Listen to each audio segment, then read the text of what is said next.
Sisters, in the first reading from the first letter of St. Paul to the Corinthians, St. Paul is arguing in favor of the resurrection. He said that if Christ did not rise from the dead, because some of you are saying that Jesus did not rise or Christ did not rise from the dead, he said, then your faith is nothing if he has not been raised. And if he has not been raised, the dead are not also raised. And if Jesus or Christ did not rise from the dead, we are the most pitiable people of all. Sabi ni San Pablo, kung si Kristo hindi muling nabuhay, walang saysay ang aming pangangaral, walang saysay ang inyong pananampalataya, at tayo ang pinakakahabag-habag na mga tao sa mundo. He was very strong because during his time, and even now, there are people who deny the resurrection of Christ. And since they deny the resurrection of Christ, they also deny the resurrection of the dead. It means that after this life, when we die, nothing awaits us. Pag namatay tayo, wala na. Yun na ang katapusan. Tapos na ang kwento ng ating buhay. Pero sabi ni San Pablo, no. Christ rose from the dead, and we too will rise again from the dead on the last day. But here's the thing.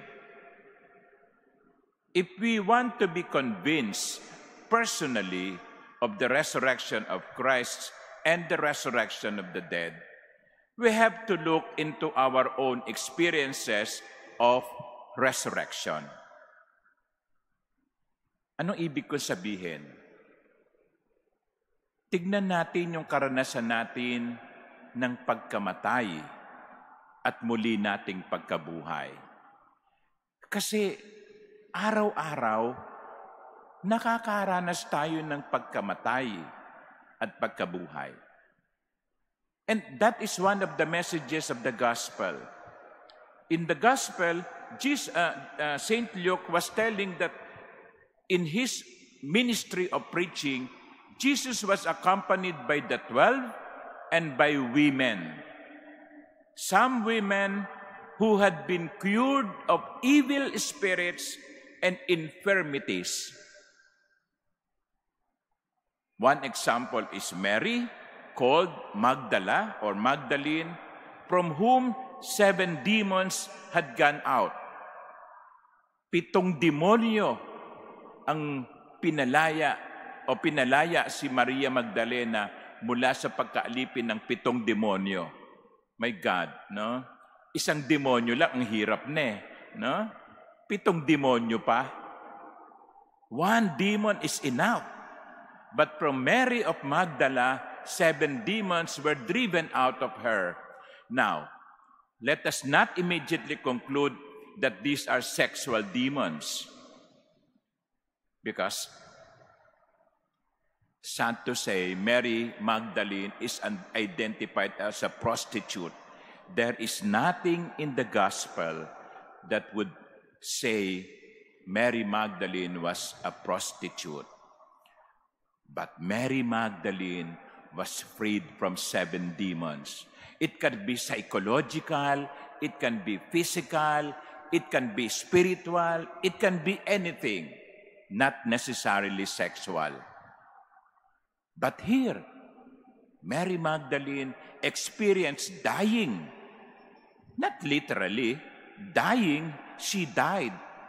But she rose again from the dead. That is what I mean.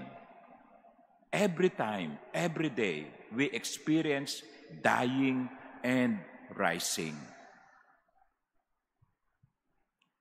To the religious among us, When your superior tells you to go to this place or to that mission, you die to self. You die to self by saying yes and obeying the superior. When married couples here, remain faithful to one another, you die to yourself. You die to your own desire. You die to your sexual tensions. You die, but you rise again. When you are working in a government office and you refuse to yield to corruption, hindi ka nagnanakaw, you die to self. That is dying. Gusto mong umunlad ang buhay mo. Gusto mong umasenso ang pamilya mo. Gusto mong ma-provide ang pinakamabuti sa iyong pamilya. Pero hindi mo piniling magnakaw. That is dying to self. And you can face the Lord with head held high and say, Lord, thank you, I did not give in to that desire. That is dying to self and rising again. Araw-araw, nararanasan natin yung pagkamatay at muling pagkabuhay. Just like every sleep is a practice of dying. Di ba?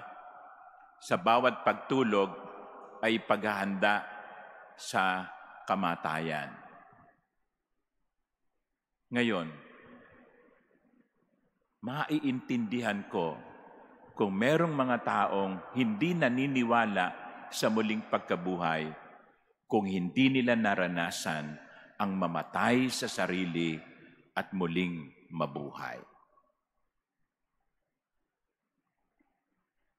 Yung mga alcoholic, meron silang support group, ang tawag ay Alcoholics Anonymous, AA.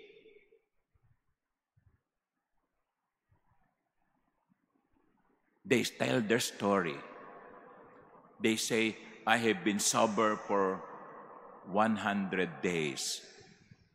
I have been sober for 20 days. And I heard that they are given a kind of cheat, no? When they surpass number of days of being sober. How does it feel to be successful in fighting your demons? Hindi ba there is joy na pagtagumpayan mo ang kasalanan? That is the experience of the resurrection. Daily. Sana po ang bawat isa sa atin naranasan ng mamatay at muling mabuhay. At maalalaman nyo kung anong saya ng muling mabuhay. Let us pray for one another that we may always aspire for eternal life. But take note, the training, the practice begins now. Amen.